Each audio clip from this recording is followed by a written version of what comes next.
I'm running 8 tables because I'm a crazy person. It's a madhouse, man. They had 56,000 pre-sales. It is a great annual migration of very nerds, dorks, and yeah. I'm getting into the gamers territory. Yeah. You guys know the monologue. Yep. Yep. Do we have Adam back? And then, of course, you know, everybody's favorite, the LARPers. The LARPers are pretty cool. Actually, my mom want to go as two it's LARPing cosplay, kind of in the same boat. She want to go as a Klingon or one of the TV shows, Steven Universe, Crystal Gems. You know, I was actually watching Steven Universe earlier today because I haven't been watching season 2. I started watching because of, what was the name of the wrestling episode? Tiger Boy? Tiger Millionaire? Tiger Millionaire! Oh man, Tiger Millionaire was so good. And so I started the show over to start at episode 1, and I was like, this show's actually pretty good. Season 2, Connie becomes a fucking badass. Yeah. She's got a gigantic fucking sword. Yeah, I need to watch that show. I need to catch up on Adventure Time, and I need to catch up on Gravity Falls. I don't know. Adventure Time got weird ever since there was that whole gotta kill my dad thing. Wait, what? Gotta murder my father. Yeah, take his arm. It's a lot of baggage, so it was like, wow. And I think Lumpy Space Princess raped him. I'm not sure. What? It just got weird. No. So, if you were around during the break, you may have heard the music of Drummer Boy. I've included a link to his SoundCloud page in the chat. I'll probably put one in the description as well. You can download this show's battle music and more amazing music from him on his Bandcamp page. There's a lot of good work. I'm glad I commissioned songs from him. Again, that's Drummer Boy. Hey, you know, I haven't actually gotten a chance to use the Drummer Boy battle music yet on this show. One of his songs is Dirty Aces, which I'm like, huh. Okay, well, there you go. So when we come back, Craig, did you get the healing for Scourge? Yep, sure did. Yeah, Alaris hit you with some healing there. You should be back to mostly full. So, we come back, you guys are looking down on your pamphlet where there's a cartoon dude stabbing another cartoon dude who's sleeping in the neck. Is there anything you'd like to do before you head on up to the Fort Hazard and begin your evening feast? Any business you have here, partner in crime? Not at the moment, but if there's any rumors or if there's anybody you'd like me to persuade, I can always attempt it. Just try to be concise as possible so I can understand the exact message or information you need. Yeah, I guess for right now I'll let it go, but eventually, apparently I have to get a hold to the secrets. Oh yeah, is this like a secret Chryslistian handshake that we can do? No.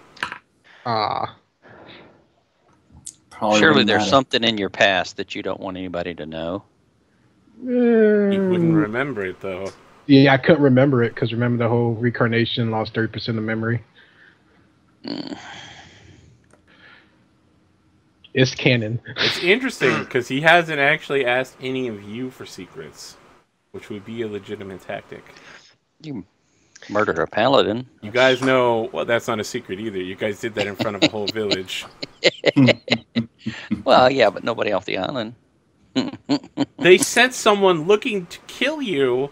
Oh, that's right. Don't you remember? They sent an old blind man on the ship, and you escorted him to the fucking Port Peril, and were like, yeah, we're a completely different people. My name is Blaster Merge. I think that most of that was Kamakiri. Yeah. I was there for that one. Kamakiri and, I don't know, was Ferris? Was Ferris part of that? I don't think so. I think that was after she left. Yeah. I don't know. I can't think of anything. Anyway, the point is, that's not something you can lie about. Yeah, I'm going to come out. This is like a side quest for me. Excellent. That's good. So, I ask again, whoa, does anyone have any business they'd like to take care of before we move forward? Oh, yeah. Did the halfling girl finish school? I'm not sure what the time skip was. I don't think she did. You paid for a full year, right? Time skip's only 3 months. You said 6 months altogether. Okay, well then, yeah, she hasn't. Okay, I wasn't sure how long the time skip was. It's only been 3 months. Okay, cool. She got 3 more months. This isn't an anime. We're not going to do a 5-year time skip to show you getting your new powers. We're not doing One Piece, God. Then you're all going to act differently towards each other, and we're slowly going to introduce flashbacks to show why. Everyone's going to be like, oh my goodness, the relationship dynamics are so different. Part of my hindrance is that I'm actually cursed by books. I am, that's your spirit? Yeah, yes, so let me know whenever you're using one of your telekinetic or mage hand powers. Yeah. So, books did... He's been haunting my dreams until I deliver this letter to a courtesan within the Callistrian temple. I hand over this, handwritten note with his seal on it and present it. Of course. Books is never going to stop haunting you, though. He's your curse. No, yeah. But this is just in my mind, I feel like I have to perform these duties for him, or the curses will intensify. Well, so, side note: did you tell anybody about this? No, he told the party in a. Oh yeah, I tell Books. I apologize for looking through his stuff, but it was very interesting. It was a good read because I went through his lab and read his wizard notes. That's why I picked up Wizardry. Keeping it canon. Oh, I thought you meant when he went to hell. Yeah. Okay, but yeah, that's just part of my. I feel the haunting of books, and so I have to carry out these little miscellaneous deeds, delivering letters or research or whatever it is. Yeah. Okay. Anything else from anybody? Hey. So you leave off your letter at the temple with the front gate guy. It's probably back to Michael Keaton again. So he comes in for the afternoon shift and takes the letter from you. You find yourself at the feast hall of the Hurricane King's fortress of Fort Hazard. There are things going in full swing. The tables are laden with roast meat and the smell of, heavily scented vegetable plates. And looks like someone put, oil-covered broccoli in the ovens and brought it out, and it's all nice and crisp. There's flagons of ale, mead, and rum. And lots of very famous and very loud drunken buccaneers swaggering and staggering about. At the front of the table is Hurricane King Kurdak Bonefist, who presides over the revelry from his gold-chased teakwood throne. He's a blustery man with long black hair and a beard. He looks more like a pirate than a king, but he forged his crown out of other royals' gold and wears it with his long coat and tricord hat. The tankard of rum rarely leaves his flesh hand, and in the other is his skeletal bone fist, permanently clutching a magical pistol. The story behind that's quite long and interesting, and was actually told on the channel before. Well into his cups, when he sees you, he stares you down and says, "Who are those? Scourge!" Dan, can you flip your camera again? Because we're getting some freaking out. Are you downloading stuff again? Literally have an aneurysm. Sorry about that. Somebody to have a seizure. Yeah, we got to put the Pokemon warning at the front of the show. Warning: Dan's camera spontaneously. Oh shit! I actually have a picture of the Hurricane King here. Fuck. Yep. Oh wow. Here we go. Boom. Oh. Yeah, there we go. Wow. Nice. Oh. All that black on black makes it really hard to see anything. Yeah, I can see it. Impressive beard. Is his beard bigger than our captain's? All right. Yeah, Scourge will bow and greet him. And going in, before we actually get to the room, I want to warn the crew that we're almost certainly going to have trouble here tonight from Sadak Goldtooth. Sadak Goldtooth. I don't know why I can't say that. We're almost certainly going to have trouble here with Goldtooth, so everyone should try to stay sober and keep a sharp eye out. Yeah, so when you try to introduce yourself, you can't be heard over the roar of the crowd. So he's like, "Silence!" And nobody listens to him. So he starts shooting his pistol all over the place, just like randomly firing in the ceiling, and like plaster is coming down. And everyone shuts up, and he's like, "What'd you say, Scourge?" I'll just greetings and thanks for the welcome. Okay then. And everybody goes back to playing fiddles and drinking. All right. And he like waves you to come over towards him. I'll go over to the table. And he just starts. He wraps his skeletal bone hand around him and points his pistol at your forehead. You doing anything? No. Okay. Yeah, he just leaves it there and starts. He's just talking to somebody else. He's like, "This fresh catch of scallywags want to add their fine ship to our brethren of the sea. But before I award them their letter of the mark, they make them free captains in their own right." And it keeps tapping the pistol against your head. "I say we hear from them." And he turns his dark gaze upon you, and suddenly he seems a lot less drunk than he was a second ago. And says, "Go ahead, tell us a story." So someone among you has to make an infamy check. Okay. Someone with charisma. I'm not doing it. Oh, look at this. We actually have a thing describing how infamy works in our handouts. Amazing. Yeah. So you need bluff, intimidate, or perform. Your infamy check DC right now is 29. Oh. So unless we're investing. Holy crap. So yeah, unless we seriously invest, it's bleh. And we have to throw. You have 6 free plunder if you want to bring that out. Yeah, we're for a DC 29. Yeah, we're gonna have to. How much plunder are you gonna drop? How much a difference does it make? I think each piece of plunder gives you a +2. I'm sorry, I can hear it. Each piece gives you a +2. So who's got the highest check between bluff, intimidate, and perform? Alaris. Mine's +14 for intimidate. Do it. Yep, Is that the best we've got? Gosh, the details of the story are going to be so bad because it's been so long. Then just lie. Yeah, that's. Well, it wouldn't be a good story if you're not lying a little bit. So how many points of plunder are you putting towards this? Oh, this is painful. I'd put at least 2.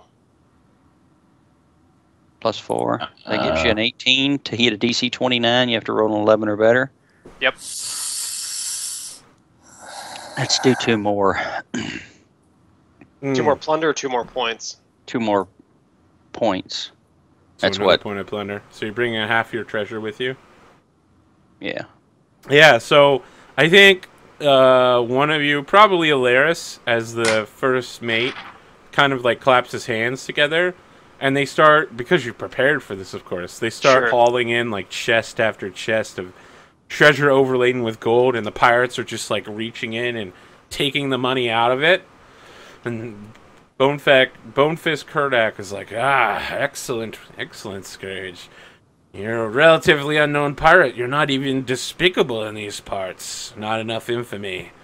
But tonight you could earn quite a bit here. Catch up to where you should be. Maybe you should, try pillaging and plundering more. Yeah, I heard you don't even take slaves. Is your laugh like that? Like, ha ha ha, I'm going to kill you in your sleep. Kind of No. Like one of those fake, like, no. Fake smile laugh. Yeah. No, Scourge will laugh along, keep up appearances. Okay, alright. Alright, Alaris, what tale will you tell us before you roll? And you are using bluff, right? No, I was going to use intimidate. Oh, okay. Well, then this has to be a true tale. Mm-hmm. Maybe exaggerated a little bit. And it's got to be somewhat scary.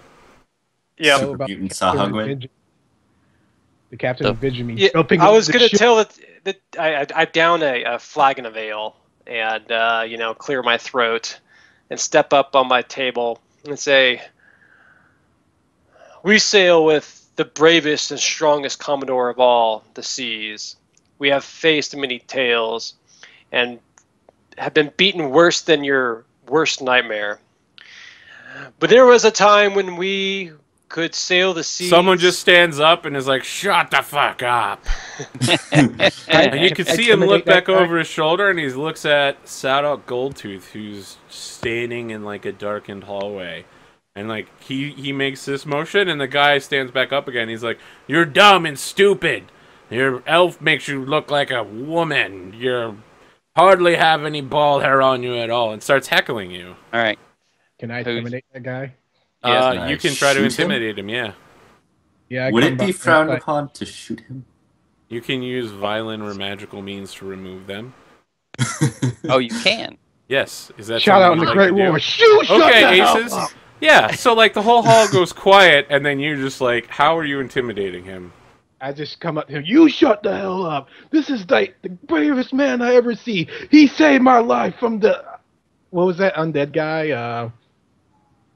Atticus Styles. Atticus Styles. This guy avenged my death. I was good as right as saved my life and avenged my death. He came up, sliced that wretched whore in half, chased that boat down, challenged the captain to one-on-one combat, and whooped his ass. So are you like, since you're half orc, right? Like your muscles start bulging whenever you get angry and like start pulsing with blood, you know?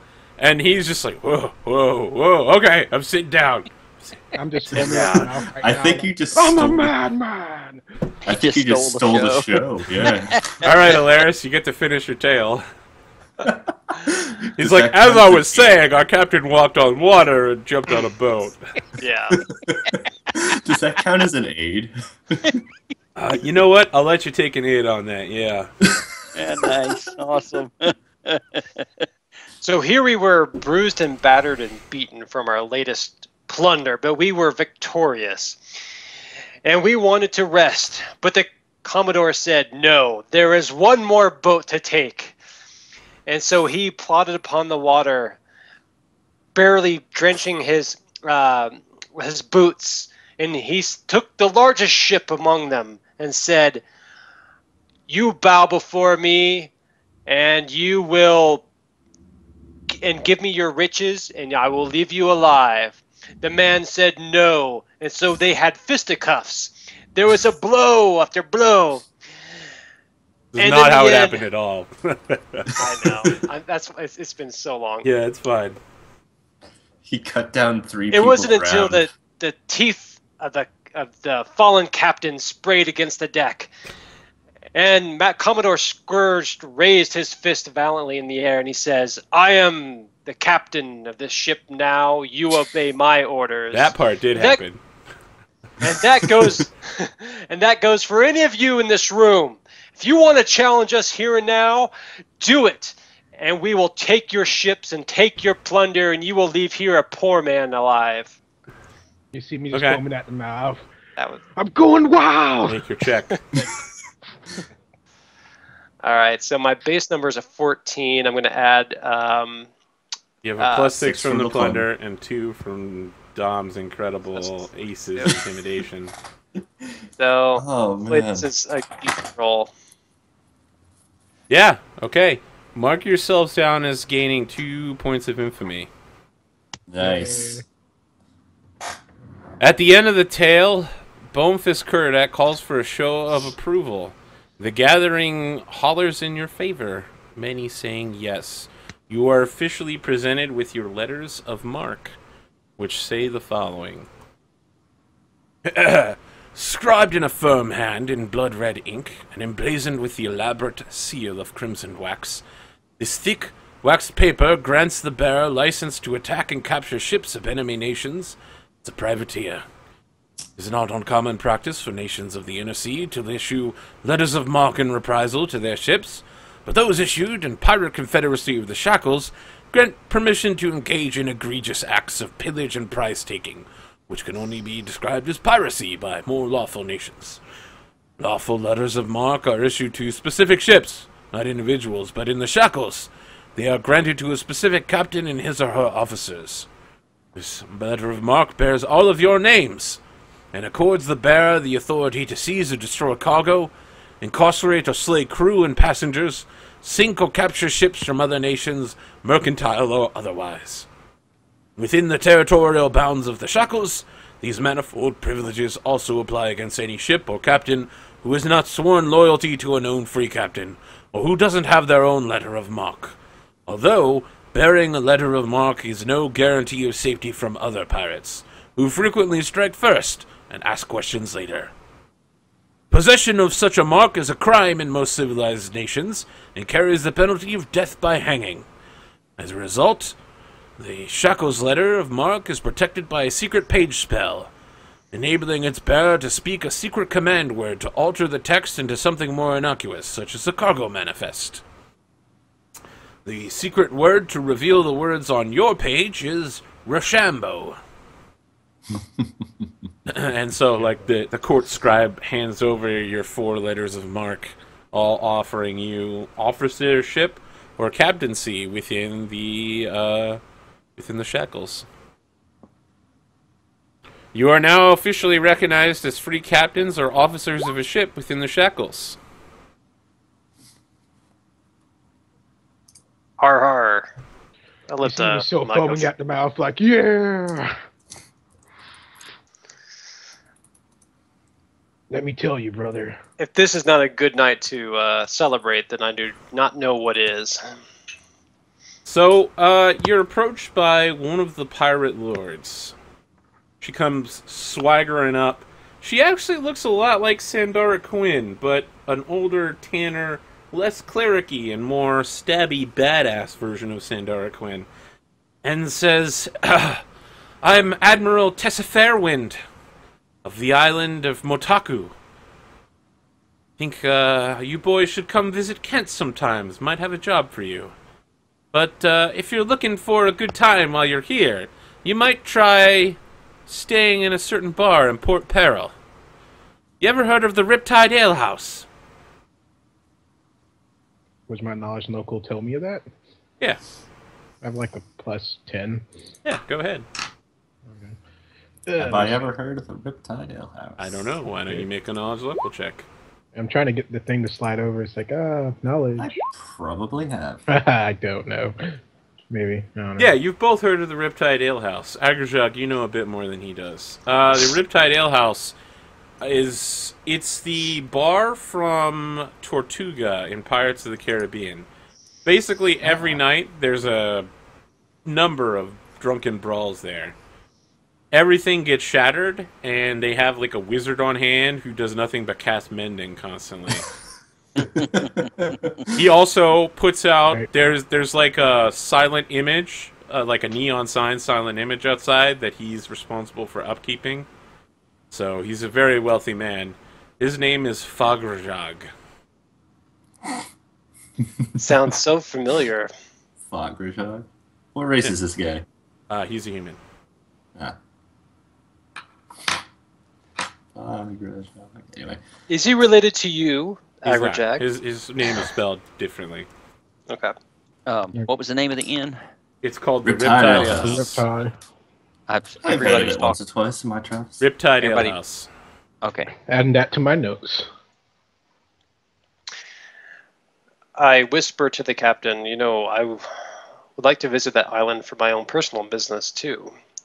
So she reaches out. Admiral Tessa Farron reaches out and punches you in the shoulder and is like, "Personal business, huh?" And she turns toward Agrajag and is like, "I wouldn't mind having some personal business with some of you." And if you look on her picture, she's got a skull icon on the end of her belt, and she just takes her belt off and wraps it around Agrajag's neck. And then I believe he may be taken for the night. Yeah. She pats him on the chest and then just walks away. Oh, I think I've just been called into service, gentlemen. Thanks. Good night. Good start. What? I'll tap you with guidance. Initial +1 check.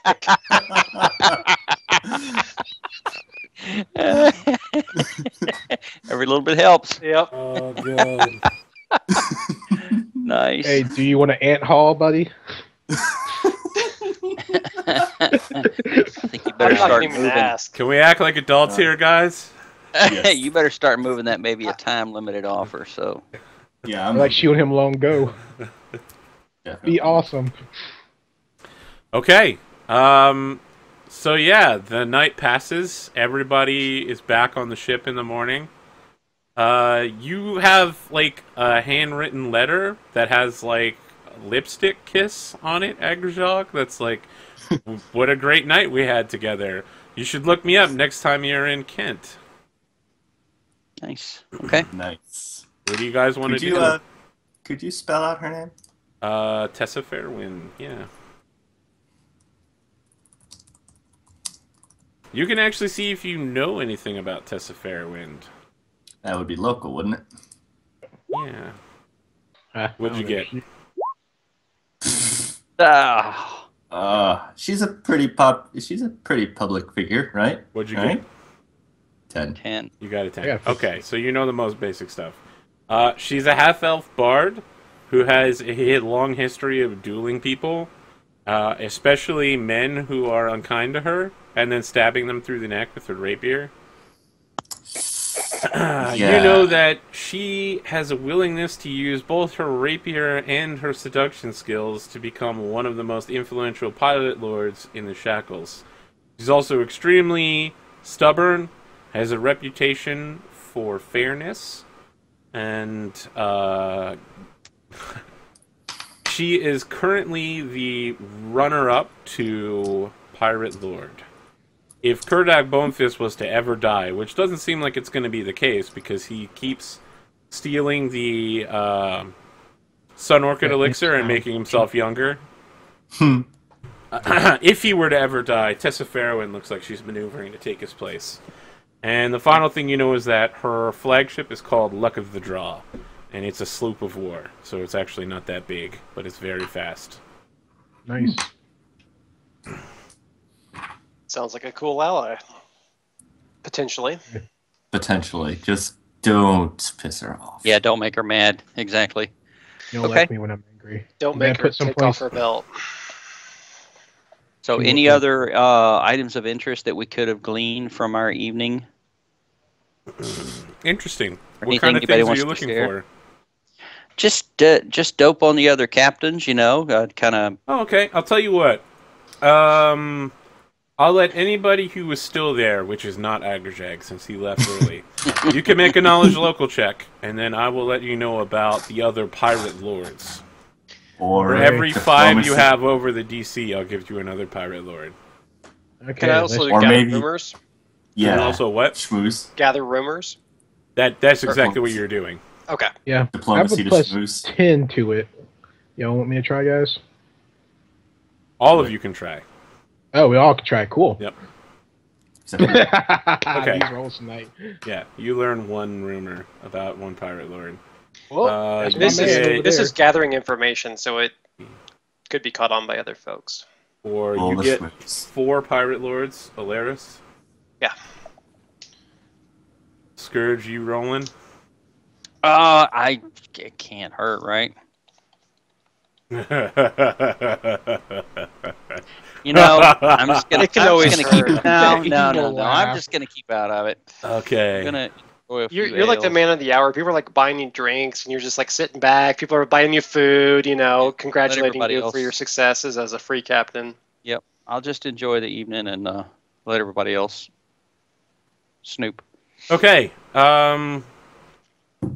Aces, you learn about a fellow druid. Like, someone overhears you saying you used to be a druid, and the guy leans in and says, "You heard about the Master of Gales there? Old man. Currently runs Drenchport on Tempest Cay. Northernmost edge. Watches out over them there, Eye of Abendingo. Him and, what's his name? The guy from Hell's Harbor. The two of them are responsible for meeting any Chelish fleets what come this way. Aronax and Demian, that's the name of that. That Chelish blue blood who pretends to be a pirate.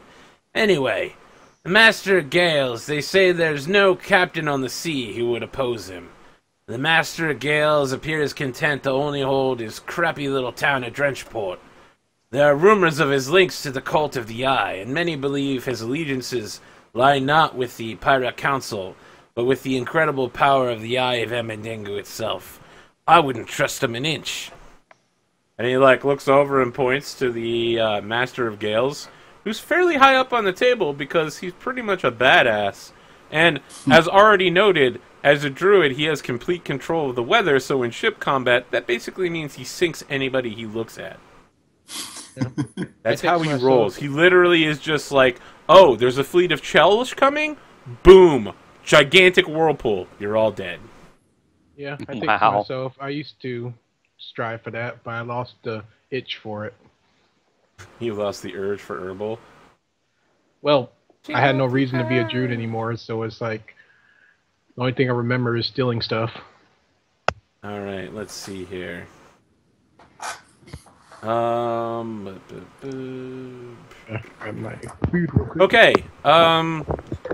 Alaris, you learn about 2 free captains that used to be married, but, pirate lords who used to be married but are now constantly at each other's throats.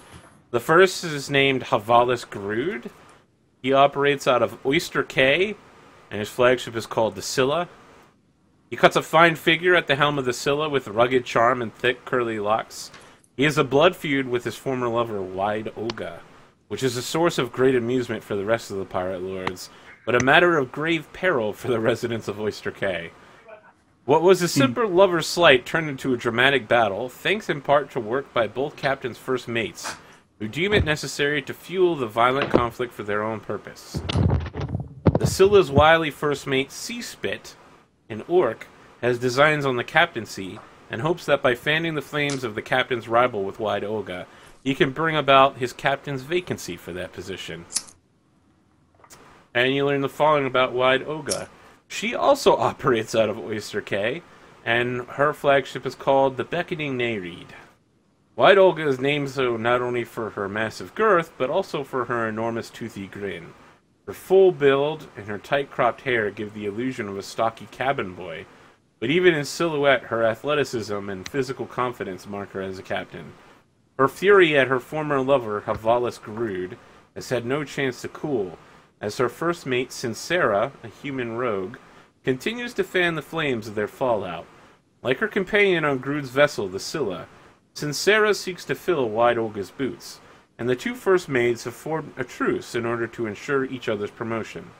Without Sincera's goading, Olga's mood toward her paramour would likely soften, and after a few good ales, she's been known to call for a message of truth to be sent to the Scylla.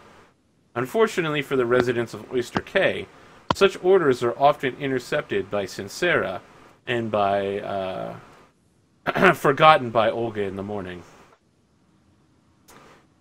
Boop, boop, boo. You learn about another free captain who you may already remember a bit about. Avamar Soranash, who is a wereshark. A natural wereshark. He operates on Shark Island out of Olo. His vessel is called the Blood Moon, and, if you remember very deeply, you used to have his son on board. Able and deadly in his human form, Soranash is a brutal tempest when transformed. While the rest of Shark Island fends off razor teeth of the Sahagin, Olo only loses a few souls every year thanks to the bloody underwater carnage and subaquatic strength of their lycanthropic pirate lord. Soranash has persuaded the Sahagin that he deserves not only their alliance, but their complete and total worship. Oh yeah, Chumley. Yeah, Chumley on Yeah, Chumley. And finally, you learn about the joke of the pirate lords, Hard Luck Massey. He operates out of Pex at Devil Arch. His current vessel is none. Hard Luck's love of cigars can be detected by his yellow fingers and thick odor of tobacco smoke that drifts from his clothes. He doesn't walk with so much as a swagger, as his unpredictable temper is legendary throughout the Shackles, as is his terrible luck. While many believe what Hard Luck needs is a calming influence, few realize his eyes are already set on one. His young deckhand is the object of his affections, and is one of the few who can benefit from the good side of Hard Luck's turbulent nature. Keanu encourages Hardluck's advances to a certain extent, but many believe that the lad is only humoring the old salt until he admits where he's squirreled away his wealth. Afterwards, some say Keanu plans to leave the island altogether to search for this fabled treasure. But again, Hardluck currently has no ships. Yep, so you learn a lot.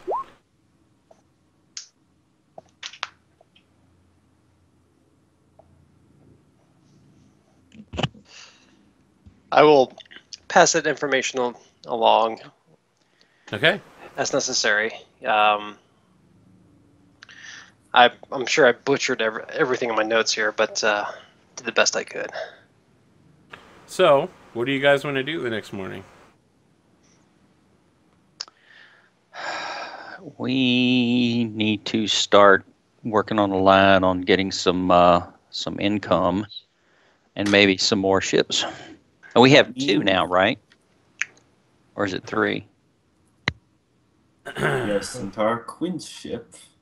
Sandara Quinn owes her loyalty to you and her own fleet, but not her ships. No. You can call upon her, but she doesn't work directly for you. Right. As does Ruth of the Mockingjay. Or Mockingbird. He doesn't actually have a ship anymore. If you remember, he has a converted freighter that does squibbing. He's a mobile squib factory. You could call on him, but he wouldn't be capable of doing anything more than providing you with some men for melee combat. Oh, okay. Well, guys, that mean raiding? I think that might be mean raiding. I mean, are we looking for ships, or do we need plunder, since we just spent a whole bunch of it? Well, I mean, yeah, I think we need to restock our plunder, but, if we run across a ship that we can take, but we may be better off working with some of the friendly captains. If nothing else, we just head straight to Kent. We already know we got a job there, but we might want to see if we can turn over some leads with the other captains here and see if anybody else has anything they can throw us a bone. You did get a bone thrown at you. The one from Kent? Yeah, and you were told to go to the Riptide Ale House if you were looking for a job. Right. No, I'm just saying, is there anything, any other avenues that we can pursue? All right, well, let's just start with that and see how that turns out. I mean, we can raid and pillage. You It's can. a very populated trade route, and we are now Shackles sanctioned. Yep. All right, well, let's, do we need to gear up? Is anybody missing anything? Or Well, yeah. Are we going to do a shopping trip? Shopping trip? I'd rather not. I'd rather go to, if we have something specific that we need, I didn't want to just turn loose on the town, but... Yeah, I'll probably go back to the ship and fix the bullet holes that were made in the fake. Of course, yeah. Mending. That's my job. Mending. Mending. It literally takes you. And like then half an hour. after the ship is fixed up and the crew is all awake and sober, we'll head for the alehouse. Did you guys ever buy fancy clothing for yourself? Yeah, we did. I think so, yeah. Yeah, Everybody paid for it. Okay. Yeah. Do you want that in chat? No, it's fine. Okay. I just want to make sure that you've actually paid for it. I can't I have a read scholar the outfit. list That's right what I'm now. going with. So there's a question. As you guys are walking towards the Riptide Ale House midday, what do you guys look like now with your new clothing? Um, I assume it's all in slow motion, and of course, Yeah. Battle Without Honor or Humanity from the Kill Bill soundtrack is playing. I think we should have this new raging dolphin symbol on her chest or whatever. Some cool matching uniforms. You want a raging dolphin uniform with it on your chest? Because most uniforms put the symbol on your arm, right? Am I wrong? I was a Boy Scout, so everything went on my arm. Well, other arm. yeah. I don't know. I'm not picky, so... I'm just guessing at this point, so... Okay. Well, I mean, Scarves is fine with me. What do you guys look like? Tell me. Well, Scourge is wearing a kilt with a full sleeve shirt underneath his breastplate. Are you Very wearing the fancy kilt in kilt. the Very traditional nice manner? Yep. Okay, good. Gonna be good times. Yeah, very, very fancy knee-high boots, which is probably kind of funny on a dwarf. And you have a very fine hat. Not unless it'll fit over a boulder helmet. No, I thought you were wearing a special tricorn hat. No, somebody else has. As far as tricorn, you have the tricorn. I thought we'd given it some. Okay, well in that case, I'll be wearing Besmar's tricorn. I'll have to mark off the boulder helmet unless we're going to fight. So yeah, okay. Yeah. I imagine tricorn will probably draw some attention. my uniform's probably something that I could easily jump in the water and swim in if I had to. Probably made from some special semi-aquatic fabric. Yeah, it's obviously like made out of like that, you know, the Reebok stuff, that sweatable gear. Yeah. Or something along those lines. I can't remember what they call it, the anti-absorption or whatever. Yeah, I just get in there and it's just like, oh, I can swim perfectly well in this, and then I get out and it's like, all right, ready for the ball. Well, my guy, right now I still got leather armor. I have a Metro Buckler shield on one hand. I got 2 bags on me, both waterproof, that I hold my handy haversack in my bag of holdings. And I look like a kind of a fancy rogue scholar because I have a darkwood bow. You maybe have those bags hanging on the inside of your jacket so they aren't like easily removable. Yeah, like it's on the inside of the scholar jacket. Of course. And like one's like crossed in the back that like I could pull stuff out, and other one's like over my shoulder if I could pull stuff out. Like kind of like that. Yeah. Reach right here, reach right here. And what else do I have on my design? Of course, the short bow because I can't use longbows anymore, and I have a rapier on my side as a traditional rogue. Of course. And I try to keep my spell pouch kind of off to the side, like behind the bag, so they won't know that I'm a caster right away. Yeah, they're gonna see it easily. Metal chain shirt, belt, bandolier, boots, leather armor. Alaris, what do you look like? Definitely like tight black leather with trims of yellow. You know, everything is basically, you know, maybe some mesh in the torso area, and just doing like, you know, the slow-mo walk. Even when he's moving at a normal pace, he's slow-mo walking. It's got a new shiny golden holy symbol of Calistria clanking against his chest. Wow. Looking for a black leather mesh male was not a good idea on Google. Why did I open that? Well, that's pretty much it. That was a mistake. He's very pretty, but why did I open that? I'm not even going to click on it. You guys are on your own. Yeah. Excellent. Yeah. You've got Under Armour under your armor. Exactly. That's what you're wearing, Agrajog. That's that breathable stuff. Breathable fabric. Yeah, like red belt, red. Yeah, Laris, so you're kind of looking like a courtier of Definitely. Yeah, of Calistria, quite obviously. Okay, so you guys approach looking like total badasses, and then from like, so it's like the T-Rex in Jurassic Park, or Jurassic Park 2, or Jurassic Park 3, or Jurassic World. Spoilers for all of those movies. The T-Rex shows up, and even though the T-Rex has thundering footsteps that you can hear from miles away, somehow they didn't notice it approaching, and it's suddenly on top of you. So, you know, the camera's like following you guys walking forward, and then someone, like the track drops, and you hear like that brrrr of like a track skipping, and someone like comes up in front of you. He's like, "Boss, close. It's the middle of the day. What are you doing here?" Oh, we're already in Kent? No, you're going to the Riptide Ale House. Oh, okay. No. Yeah. And I always cast Shield Other on the Commodore as soon as we leave the ship. Okay. It lasts for 6 hours. Okay. Well, I didn't realize it was quite that early. I thought we were waiting until after the ship was fixed and all that. Okay. Are you doing that? Yeah. All right, same thing happens. The guy pops out in front of you and is like, "You got a reservation?" We were invited by Admiral Tessa Farron to come to the Tessa who? Fairwind. Ah, okay. Oh, Fairwind, sorry. Yeah.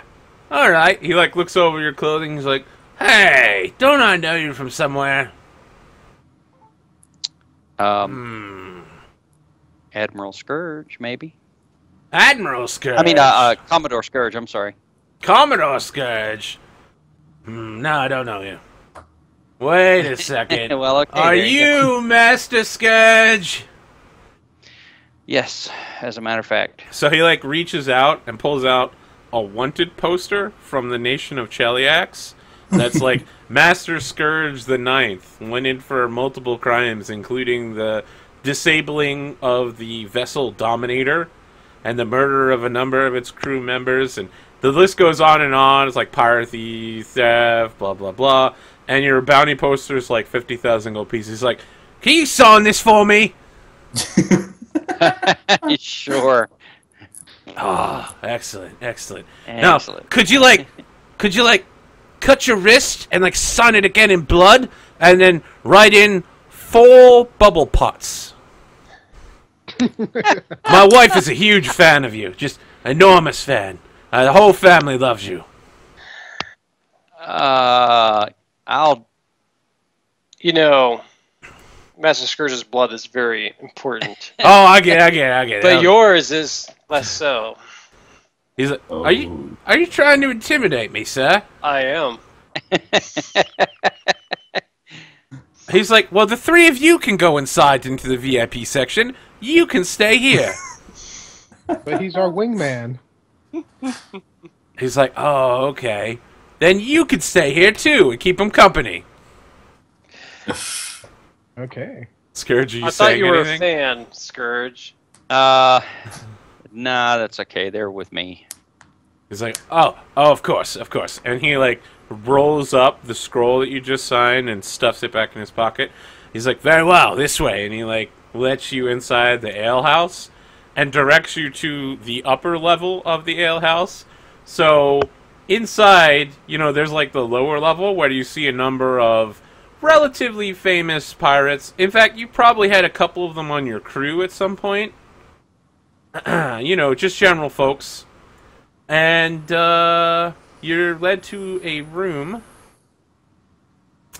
Someone immediately pops their head in your room and is like, well, what we got here? Don't I know the rest of y'all's? He's like, no, wait, that's not. The rest of y'all's? Y'all's? Do we have any idea who this guy is? Yeah, make a knowledge local check. Oh, okay. I'm gonna try that. Hey, I see you roll right. Nope, no clue. What type of accent is that, mate?